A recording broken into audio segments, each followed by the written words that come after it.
welcome to a brand new but critically needed initiative, India Sustainability Mission.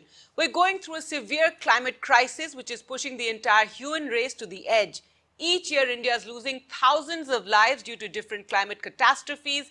On the economic front, we're losing billions of rupees each year. In 2022, in just a single year, India lost a whopping 8% of its GDP to climate disasters. So what exactly is a climate disaster, or what we call natural disasters? Where do the solutions lie as part of the India Sustainability Mission? It's time we dig deep to find real workable solutions to the crisis that is upon all of humanity. I'm Gargi Rawat.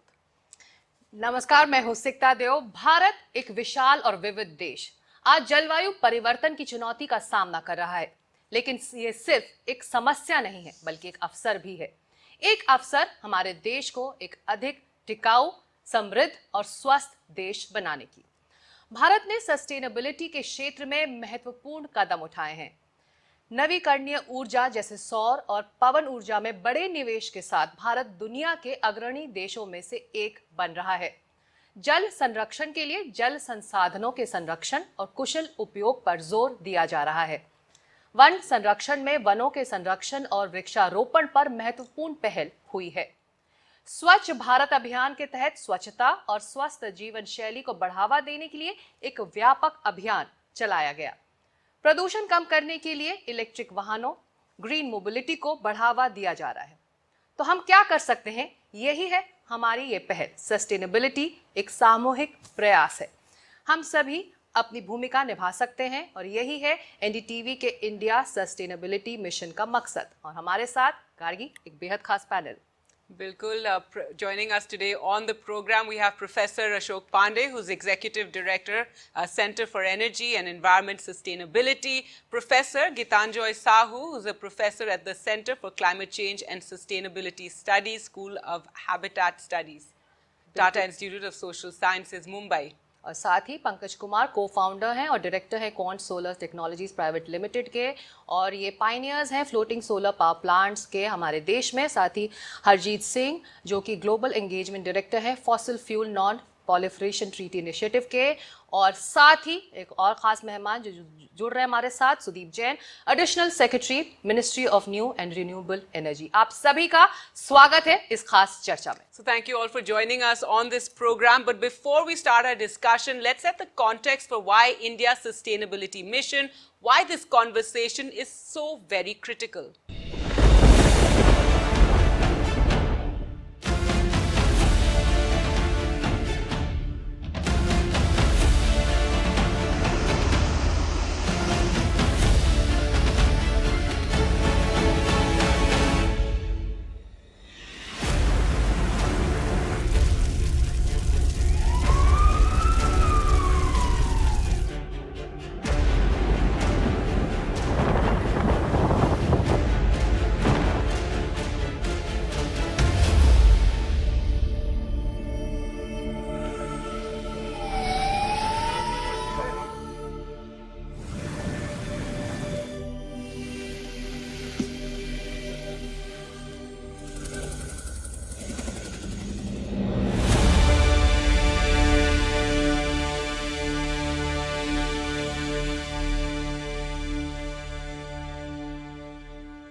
So that gave you a sense of, the kind of calamities the country has been through. And Mr. Singh, I'd like to begin with you when we talk about just the recent Wayanad tragedy that took place just 2 weeks ago.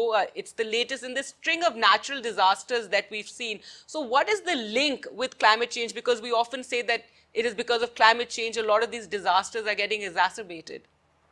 So Gargi, first of all, we should stop calling them natural disasters, because there is nothing natural in these disasters anymore, and there's a huge human induced factor into it, be it the way we have caused destruction to the natural habitats. And we have always known that Western Ghats are very eco-sensitive. Professor Madhav Gadgil's report in 2011 talked about how majority of this area should be declared as eco-sensitive zone, and we should stop all kind of mining and all kind of heavy construction activities, but we kept doing it. In fact, that report was watered down, wasn't it? Absolutely. And what climate change is doing, climate change is exacerbating the already existing problem. So we call climate change as a threat multiplier, which means that there is something massively wrong with our development and the way we have destroyed environment. And now with climate change, these disasters are increasing and we have no capacity to deal with that. So we need to look at climate change, which is increased intensity and frequency of these disasters. But we have got some massive problem with our development model itself. That's the core of the problem that we are facing when we look at disasters all around us. That's right, and sustainability. बिल्कुल एक बड़ा मुद्दा है और इसके लिए भारत सरकार प्रतिबद्ध है। सुदीप जी, आप भारत सरकार सस्टेनेबल देश बनाने के लिए प्रतिबद्ध है और तमाम कदम भी उठाए जा रहे हैं, लेकिन इस वक्त सरकार के लिए सबसे बड़ी चुनौती क्या है? So thank you, चिक्ता। आप जो issues raise कर रहे हैं, it's very pertinent that climate change is for real, and India is committed towards its goals for net zero by 2070. India is also committed. It has its own nationally determined contributions. The first time अगर आप देखेंगे 2015 में जब माननीय प्रधानमंत्री जी ने ये NDCs announce किया, the target was कि renewable energy क्षेत्र में हम non fossil fuel से 40% of our total generation capacity in the country for power generation should come from non fossil fuel. Target was कि 2030 तक हम ये 40% अचीव करेंगे। I am happy to share with you that the country surpassed those targets 9 years ahead of its commitments.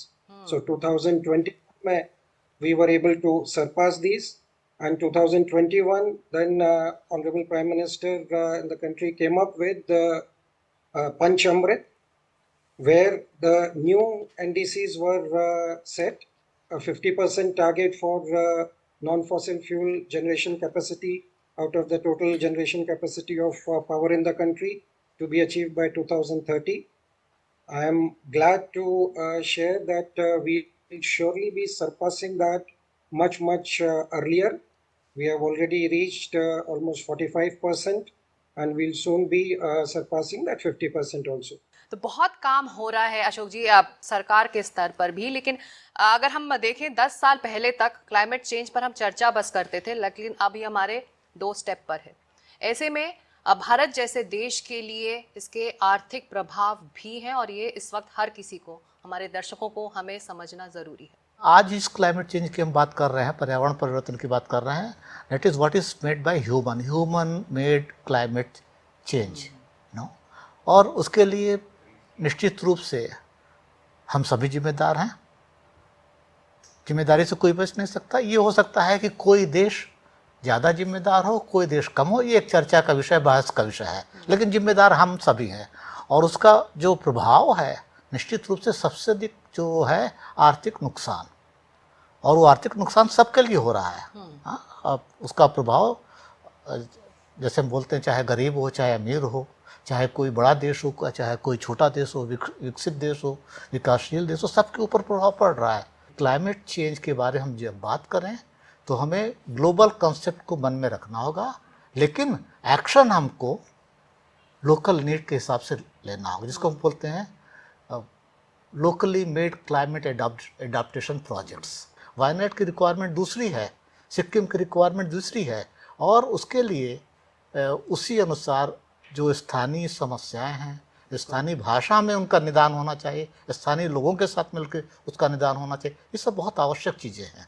Right, and within countries also solutions have to be found. Professor Sao, so what is the solution? That's the whole aim of this campaign, that we have to look at solutions, see what they are, where they are within our grasp. So and sustainability is the word that, has become quite the byword now. So if you could explain for our viewers, what do we mean when we say sustainability?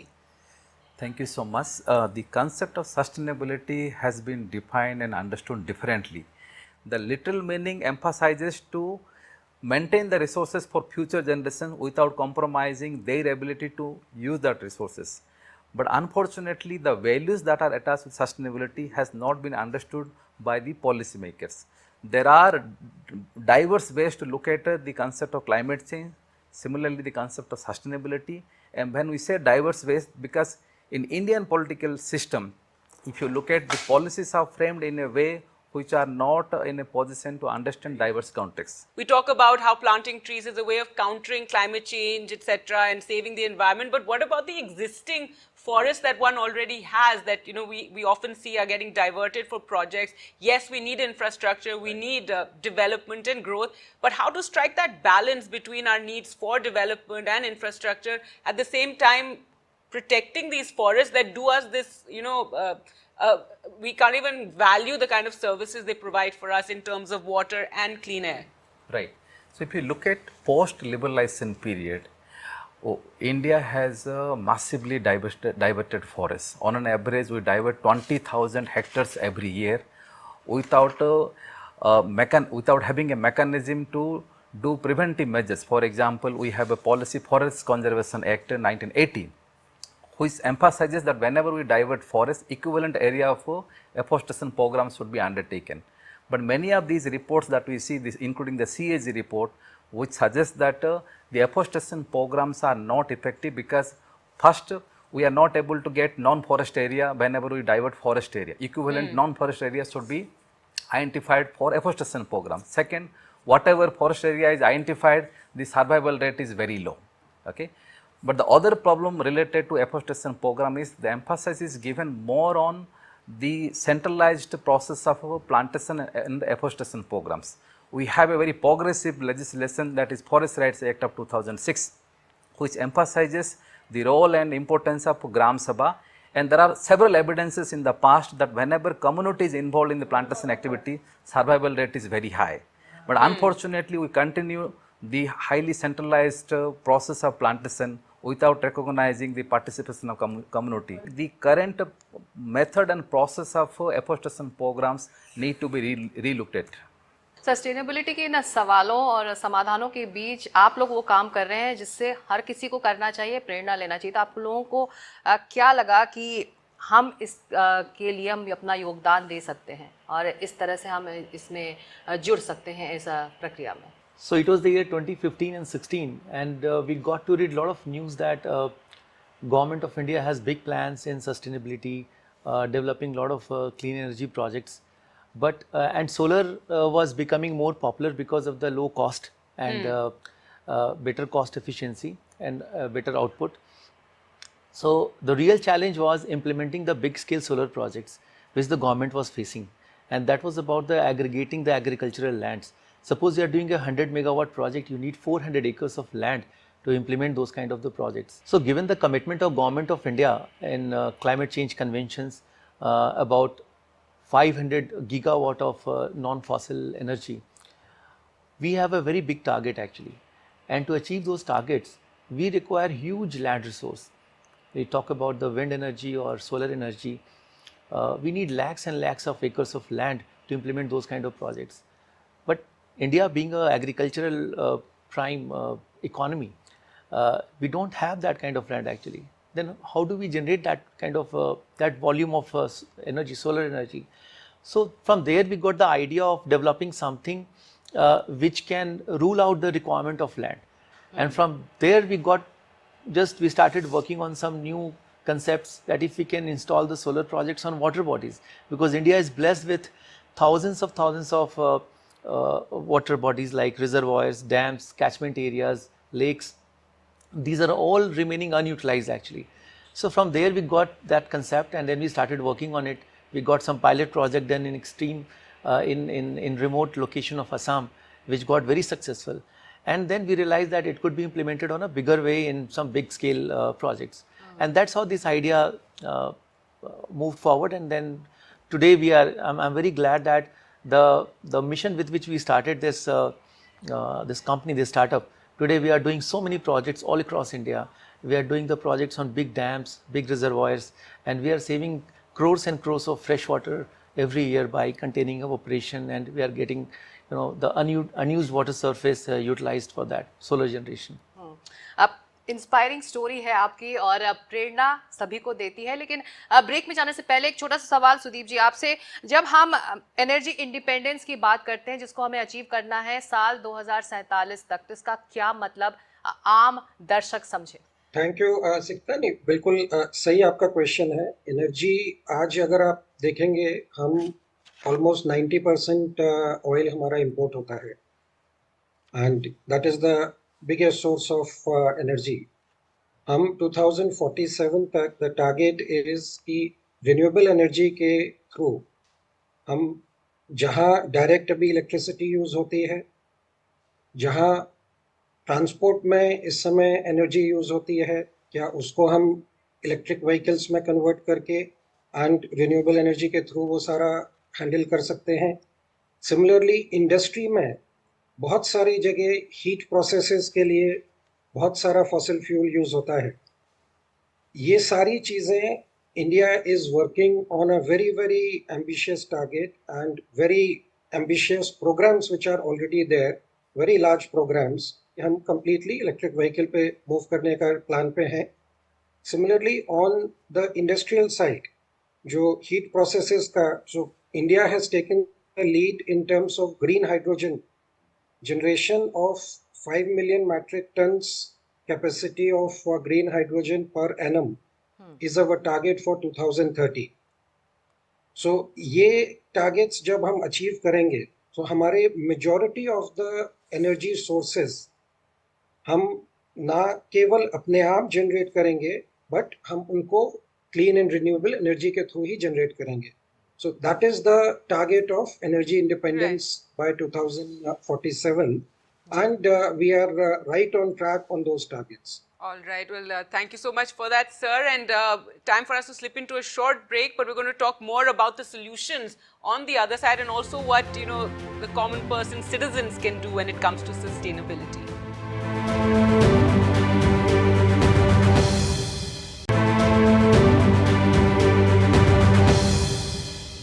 Welcome back to our special show on India's sustainability mission, and we're talking about solutions and the way forward. And Mr. Singh, my next question is for you. At COP26, India had set a target of 500 gigawatts of non-fossil fuel-based energy by 2030. So how realistic is that? How close are we to that? So as Mr. Sudeep already mentioned, we are doing pretty well when it comes to achieving that target. So we already have solar to the tune of 70 gigawatt, and we now plan to multiply it to 280 gigawatt by 2030. Similarly, on wind, we are slightly lagging behind, but we need to multiply that as well. We are about 40 gigawatt, and it should be increased to 140. That's the target government has set. And also hydro is going to be about 70 gigawatt. So we will be close to that 500 gigawatt. And in fact, as Mr. Sudeep said, we'll be achieving it much faster. But there are several challenges, particularly in terms of land, as Pankaj also mentioned, especially for solar projects, acquiring land is going to be challenging, plus also human resource capacity. How we are going to make sure that human resources are available to increase that capacity and then also maintain that. So those are some of the challenges, but overall the picture looks pretty positive when it comes to achieving targets for renewable energy. जी अशोक जी, भारत को sustainability की तरफ आगे बढ़ाने के लिए biotechnology का खासा इस्तेमाल हो रहा है, और दूसरी जो ऊर्जा तकनीक है जिसका इस्तेमाल हो रहा है, उसके बारे में बताइए कि किस तरह से इसमें काम हो रहा है इस दिशा में। भारत ने अंतर्राष्ट्रीय स्तर पर जो कमिटमेंट्स दिए हैं, अभी COP26 की बात हुई है, according to COP26 43% greenhouse gases should be reduced by 2030. India is one of the signatories, and 60% carbon dioxide, not carbon dioxide, greenhouse gases in total should be reduced by 2035, and that is from the level of 2019. Now that's India's signatory. That's the biggest challenge. How do you do it? So to achieve them, obviously India is such a vast country, and as I mentioned earlier, that we need to adopt different kind of strategies. There cannot be one solution for the whole country as such. So among various, renewable energy is of course taking place in a very major way. We have already 180 gigawatt energy. Solar energy is the major one. But then when you talk, because we are talking here climate change along with sustainability. Now when you talk of sustainability, the challenge today, or which we are going to face in next year in a very, very major way, what we will do with the end of life solar panel, what we will do, these are millions of tons already accumulated in Yes. our country. What we are going to do with this end of life wind turbine blades? We do not have a solution. And we've And already after spoken 10 about how years we later- deal with garbage. In this room, sitting, we will be discussing why this point was not taken into account when we talked about sustainable development. जी बिल्कुल So this is one point which everyone has to take into account, according policy makers, developers, and of course researchers, scientists, whatever. So when we talk of biotechnology, contribution of biotechnology, now today we are talking of not one subject. It's a cross-field research. Yes. Environmental biotechnology, industrial biotechnology, energy biosciences. They work in tandem along with the material scientists, because material development, when you talk of energy material, which is very important. Biohydrogen research, one of the biggest challenges, how do we store hydrogen? Storage materials is a material research. And so many, so cross-field researcher, cross-field expertise, and accordingly cross-field policies must be developed. If at all we want to attain all those ambitious targets of 2030, 2035, 2017 2047, we want to say 2070 that net we are zero, developed ji. country and so on. And biofuel is one of them. The biofuel, among biofuel we have biohydrogen, biogas, and bioethanol, biodiesel. Biodiesel is not feasible for in our country. It is made from vegetable oil, so that is not sustainable. Ji. Bioethanol is there, policy is there, but then there is a one basic issue. Traditionally, bioethanol is made from molasses, and now what bioethanol we are talking is from waste material, in particularly agro-industrial residues, and a lot of work has been done. We have developed position paper for DST and so on, TIFAC, a lot of work has gone. The most important point is that when you talk again sustainability, we have first of all technological sustainability. We call it TRL, technology readiness level, and then we talk of economic readiness level, and then one thing we missed out all the time, societal readiness level, whether society is ready to accept that product or process or that technology change, or not. बिल्कुल. Well, that's So why that is- shows like this are very important. And So Creating that has been awareness and also completely talk about overlooked. solutions. जी बिल्कुल. Completely overlooked. But then जो दूसरी बात है economic readiness level. So bioethanol की हम बात करें, policy में बायोएथेनॉल किसी भी सोर्स से जो प्रोड्यूस हो रहा है उसकी प्राइस सबकी एक है. ये एक फ्लॉ है.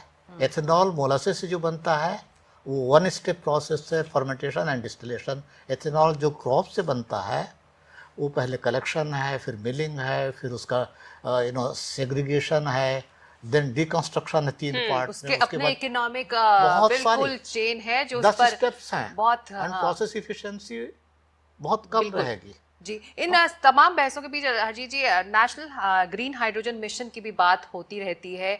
इस दिशा में इस वक्त हमारे देश में क्या कदम उठाए जा रहे हैं? देखिए, अभी काफ़ी सारा तो ये रिसर्च के एम्बिट में आता है, क्योंकि ये नई टेक्नोलॉजी है. इसमें भी हम ग्रीन हाइड्रोजन पे बात करते हैं, क्योंकि अगर हमने हाइड्रोजन को फिर फॉसिल फ्यूल से बनाया तो हम प्रॉब्लम को और बढ़ाएंगे. समझने की बात यह है कि रिन्यूएबल एनर्जी जो है वो स्टील, सीमेंट, उन सेक्टर्स में नहीं लग सकती है, तो क्योंकि वो हाईली इंटेंस एनर्जी सिस्टम्स की पे डिपेंडेंट होते हैं. वहाँ पर हाइड्रोजन का रोल है. तो एक तो हाइड्रोजन को हम कैसे बना रहे हैं, क्या वो हमारे सोर्सेज ग्रीन है कि नहीं है. दूसरा, उसको ट्रांसपोर्टेशन के इश्यूज हैं, उसके स्टोरेज के इश्यूज हैं. तो अभी बहुत सारा रिसर्च एंड डेवलपमेंट फेज पर है, तो उस पर पूरी तरह से निर्भर होना सही नहीं होगा. और मैं जो प्रोफेसर पांडे ने कहा वो बात जरूर कहना चाहूँगा कि यहाँ तक कि जो रिन्यूएबल एनर्जी है उसको लेकर करके भी काफ़ी चैलेंजेस हैं, उसकी सस्टेनेबिलिटी को लेकर के. तो कहीं ना कहीं एक बड़ा सवाल जो हमें पूछना चाहिए कि हमारा डेवलपमेंट पैराडाइम क्या है.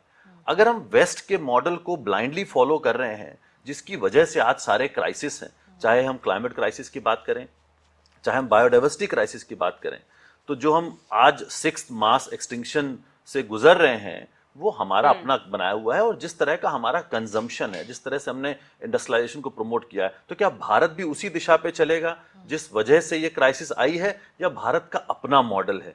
वो अपना मॉडल हमें नहीं दिख रहा है. और जिस तरह का हम वेस्ट जनरेट कर रहे हैं, और मैं कहना चाहूँगा, मैं गाजियाबाद में रहता हूँ, हमारे पास में गाजीपुर लैंडफिल है जो कि एक तरह का मॉन्यूमेंट है हमारे बैड डेवलपमेंट Which का। we at NDTV have been reporting on for over nearly 2 decades, I think now. Every तो year we do a report on हमने it. कूड़ा पहाड़ बनाया है, मतलब काफी शर्म की बात है। तो वो कहीं ना कहीं बताता भी है कि कितना गलत है हमारा development model. Well, with that, we'll slip into a short break, but on the other side, we're going to look at more solutions for India's sustainability mission.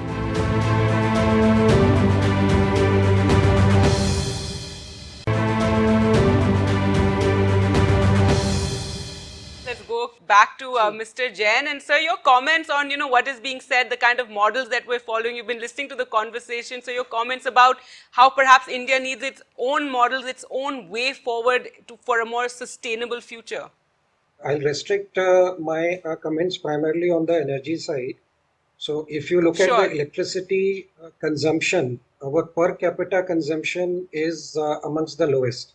We are still, when we compare with the developed world or the Western world, we are 1/5 or 1/6 of what they have been consuming. So while our per capita is bound to increase, but we are nowhere saying that we will match the kind of consumption that those countries have been doing. So with much more efficient technologies, with much more energy efficient technologies, we will be moving towards a much developed lifestyle, completely fed with the renewable energy. Now, a few questions which had come up in last few minutes, so I would like to just focus on that. One is the concern on whether we'll be having the available land for the solar and wind that we want to pursue, and we want to achieve the 500 gigawatt. First, let me just share that we have now today already crossed 200 gigawatt when it comes to our total generation capacity from non-fossil fuel. And I'd already told that we are on track with the target of 500 gigawatt. What, apart from land, clearly we can see the contributions coming. The PM Surya Ghar program, where Honorable Prime Minister has target that we set up solar rooftops on 1 crore households. Now that itself will ensure that majority of these households are able to generate the required electricity, and at times even more than what they require, and feed it back into the grid. And this will be completely solar electricity. Similarly, under the PM Kusum program, the entire set of farmers who are currently using diesel generator sets for irrigation pumps can move to electric pumps fed with the solar energy. So that itself will contribute to almost 40 odd gigawatt in terms of the total capacity. PM Surya Ghar Muft Bijli Yojana will contribute another 35 to 40 gigawatt. Similarly, there are clear targets that by end of 2025, all government buildings should have rooftops. So that will contribute again in a much larger way. We also have today progressed ahead with respect to offshore wind. For the first time in the country, we'll be having the first bids coming out for 500 megawatt of offshore winds to be set up in the coast of Gujarat, and another 500 megawatt will soon come out for coast of Tamil Nadu. So our assessed potential, we expect around 35-37 gigawatt of energy electricity being generated from offshore wind over the next few years. Similarly, the question which you were asking with respect to green hydrogen, yes, it's a very nascent technology worldwide, and a lot of research is still required. However, our targets and our bids, we have already production-linked incentives already there for setting up capacities for generating green hydrogen. These bids, the first tranche has already been allotted. 412,000 metric tons of capacity has already been allotted. The second tranche is about to be allotted. So we clearly see that yes, there are technologies which are coming, not just that we'll be only generating, but even the electrolyzer manufacturing. That is also being indigenized, and plants being set up for that. On the same lines, we today have 60 gigawatt of solar module manufacturing capacity in the country. जी And in couple of years, we'll reach 100 gigawatt of solar module manufacturing. And now we are going backward integration to see that it is not just module manufacturing, but the solar cell manufacturing, the ingot wafer manufacturing, and the polysilicon manufacturing. All these to be set up here itself, and Right. already the plans have started coming up. So तमाम- with all these तो आप works happening, Sudeep we जी आप are कह रहे हैं कि तमाम कदम उठाए जा रहे हैं और अब भारत सरकार इन कदमों के लिए बहुत सारे इनिशिएटिव्स भी ले रही है, जिसमें international solar alliance Pankaj ji भी था। भारत ने आगे बढ़कर इस अलायंस को एक तरह से एक नया रोल दिया, एक नई भूमिका दी। ऐसे में हमारे जैसे देशों के लिए, डेवलपिंग नेशंस के लिए सोलर एनर्जी, सोलर पावर कितना महत्वपूर्ण है? सोलर एनर्जी बहुत ही महत्वपूर्ण है because solar is very cheap actually. Today, amongst all the technologies, clean energy technologies that we have in the world, solar is the cheapest. And this is because lot of efforts have gone into the R&D and technology improvement in the past 10 years. और इसलिए solar is the most eco-friendly and the cheapest source of clean energy today.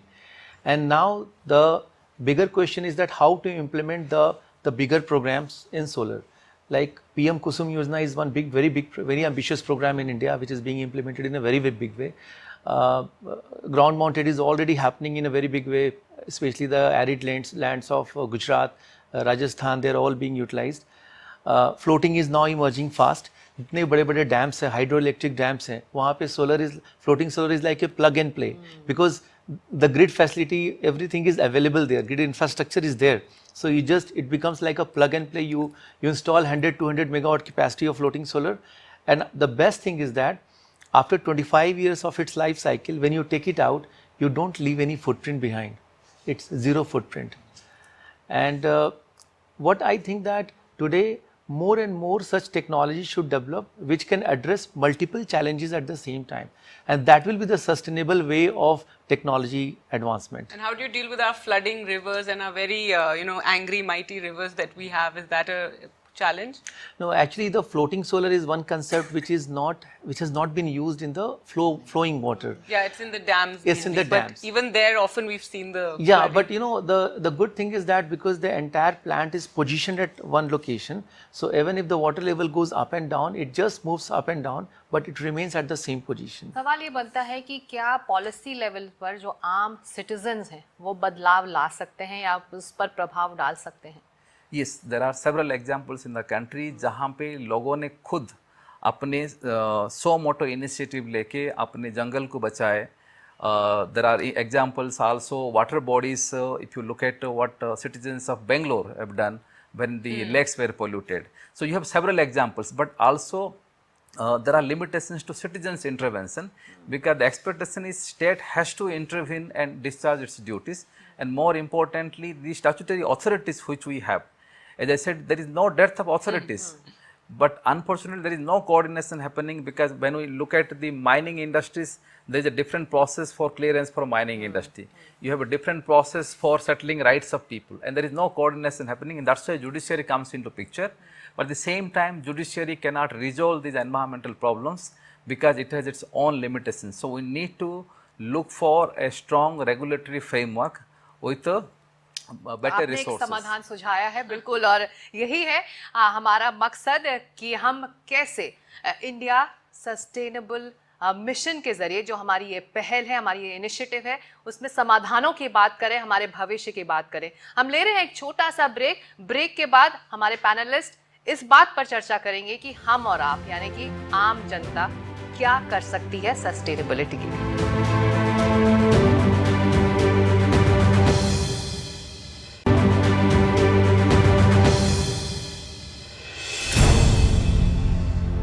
Welcome back to our special show on India's sustainability mission, and now we have time for final comments. So first, sir, I'd like to go across to you, Mr. Jain.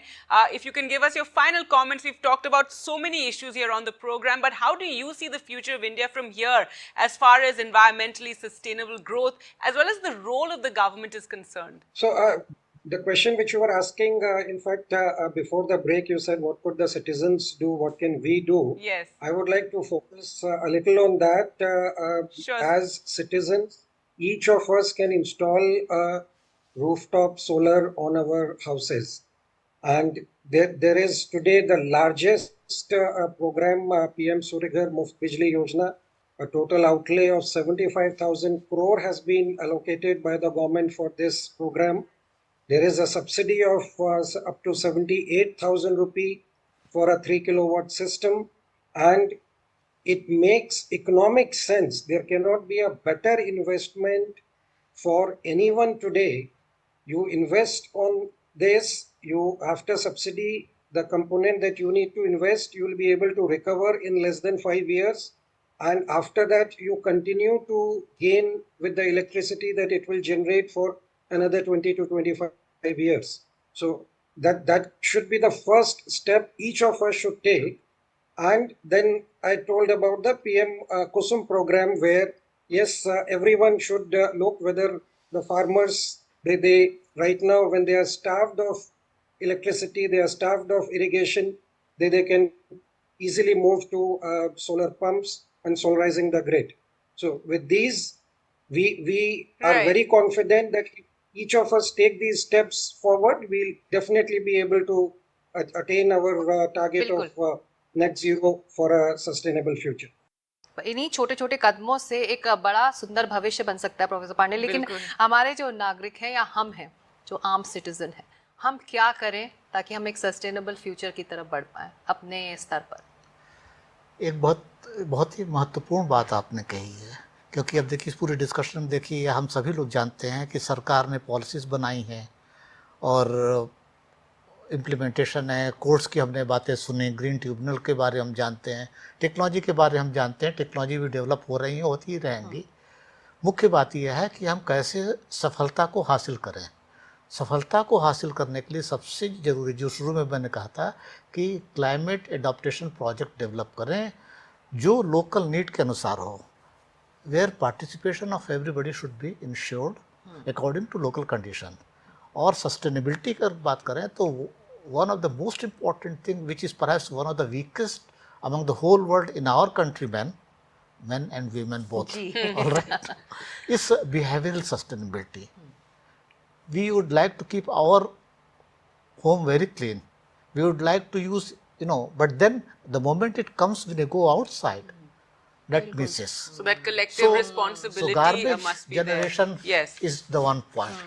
Same thing is water pollution. Right. Now we would like to use cleanest water, but we are least concerned that you should also get the cleanest water. बिल्कुल। So Right. behavioral sustainability development, that is inculcating this kind of thought process and education from the childhood to the children. is सही very बात Right, कही, और absolutely. यही हमारा मकसद भी है गार्गी, So I कि think हमारे शहर से we're बिल्कुल making our little contribution through this program. this is But what I'm saying. Harjeet Singh, I mean, anything you'd like to Let add me- here? let me Yes, tell you. sure. So from that point of view, because I said to these two gentlemen when we met them, the TV is one of the most strong social media which impacts children and adult equally. And this kind of campaign would be of great compliment and great use for our बिल्कुल। country. When we are doing this Thank you show, so our much. children at home are also getting aware Obviously, that our mothers are obviously. doing this kind This of is show what and this is talking about Right. climate bit by change. bit बिल्कुल। contribution. That is Absolutely. what will make change. All right. And this is Harjeet where we Singh, should. final comments? Final comment से पहले मैं भी बिल्कुल कहना चाहूँगा कि बहुत ही सराहनीय कदम है ये, कि एक तो हम अवेयरनेस जनरेट कर रहे हैं और साथ साथ में ये देख रहे हैं कि हमारे कदम जो है वो पॉलिसी के साथ में कैसे तालमेल बिठा सकते हैं। तो बहुत सारी पॉलिसीज़ आ रही हैं, जैसा कि सुदीप जी ने कहा, उसके साथ जुड़ना चाहिए, लेकिन अपने स्तर पर हमें देखना चाहिए कि हम इलेक्ट्रिसिटी कंजम्पशन कैसे कम कर सकते हैं, हम पब्लिक ट्रांसपोर्ट ज़्यादा से ज़्यादा कैसे यूज़ करें, इलेक्ट्रिक कार को लेकर के स्कीम्स हैं, अगर जो लोग अफोर्ड कर सकते हैं वो इलेक्ट्रिक मोबिलिटी की तरफ जाएँ, हम खाना कौन सा खा रहे हैं, अगर हम जिस तरह से एग्रीकल्चर, सस्टेनेबल एग्रीकल्चर की बात हो रही है, अगर हम ऑर्गेनिक फूड की तरफ जाते हैं तो उससे भी एमिशंस बहुत कम होते हैं। तो प्लास्टिक का यूज़ है, बहुत बड़ा एक चैलेंज है। तो हमारे अपने स्तर पर हमें देखना होगा कि हम क्या जीवन शैली जी रहे हैं, उससे हम कैसे अपने इम्पैक्ट को कम कर सकते हैं। अपने घरों के अंदर शुरुआत करें। प्रोफेसर साहू, आम नागरिक या आम दर्शक इस वक्त आप उसको क्या सुझाएंगे, क्या करे वो कि हम एक सस्टेनेबल फ्यूचर की तरफ बढ़ें? एक तो हम सबका जिम्मेदारी होता है, एक लाइफस्टाइल चेंज भी बहुत ज़रूरी है। जिस तरह के कंज्यूमरिस्ट लाइफस्टाइल चल रहा है, उसका बड़ा इम्पेक्ट हो रहा है एनवायरनमेंट पे. बट ओवरऑल अगर हम देखा जाए, this is not just about individual behaviour, but the process of decision making also needs to be more democratic, more consultative in nature when we talk about environmental resource use. And second point I want to also suggest, if you look at the regulatory structures, they need to be empowered, they need to be given more human resource, because many of these regulatory authorities, you don't have scientists. I don't know when was the last time there was recruitment for environmental scientists in pollution control boards. And third and the most important point is, we need to understand Indian environmental conditions are different from Western environmental conditions. There is a lot of diversity, and we need to respect the landscape diversity and also the political diversity while making decisions. We can't have nationwide generalization of environmental policy, and that's why we are witnessing today many of these environmental disasters, because we have not taken into the federal structures into account while formulating policy. जो बार-बार अशोक जी और हरजीत ने भी कहा कि ये समाधान local ही हो सकता है. Right, and the final word, Pankaj Kumar, if you could, and also, I mean, innovation, I think, are you looking to the future that hopefully we'll have more innovations happening right here to help us for a greener future? Sure. First of all, I would say that it's really a great thing that NDTV is playing a great role in connecting the dots between academia, industries, government, and that is so important actually. It should take a shape of movement, you know, that should reach each and every house. That is one important thing. Second thing is that today we are living in the best times in India, where the policies of the government is very supportive, very progressive, and when startups like us can reach so far, starting with a small 10 kilowatt project, today we are doing more than 60-70 megawatts kilo projects all across India. I'm sure that there are a lot of innovators, a lot of technocrats. आप कह रहे हैं कि support मिल रहा है young innovators Yeah, को? definitely. We are a very good example actually. We started from scratch and today we are doing so much in Wonderful, India. and hopefully more innovators and all will come forward. But thank you so much all for joining us on this program today on this very important issue here at NDTV. And India is on its way to becoming the third largest economy in the world. This economic growth can only be sustained if we can mitigate the increasingly frequent and devastating losses from climate disasters, which can be controlled with foresight, planning and a long-term vision for a sustainable future in India. बिल्कुल, भारत के सामने चुनौतियां बड़ी हैं, लेकिन इन चुनौतियों का सामना करने के लिए हमारे पास अवसर और रास्ते भी हैं. भारत को एक सस्टेनेबल विकासशील देश बनाने के लिए हमें मिलकर काम करना होगा. सरकार, उद्योग, समाज और आप और हम सभी की भूमिका अहम है. जहां आर्थिक विकास और पर्यावरण संरक्षण साथ साथ चले. याद रखें, छोटे छोटे कदम भी बड़े बदलाव ला सकते हैं. हर व्यक्ति की भूमिका महत्वपूर्ण है. भारत का भविष्य हमारे हाथों में है और एनडीटीवी की ये पहल हमारी प्रतिबद्धता की एक कड़ी है. नमस्कार. Goodbye.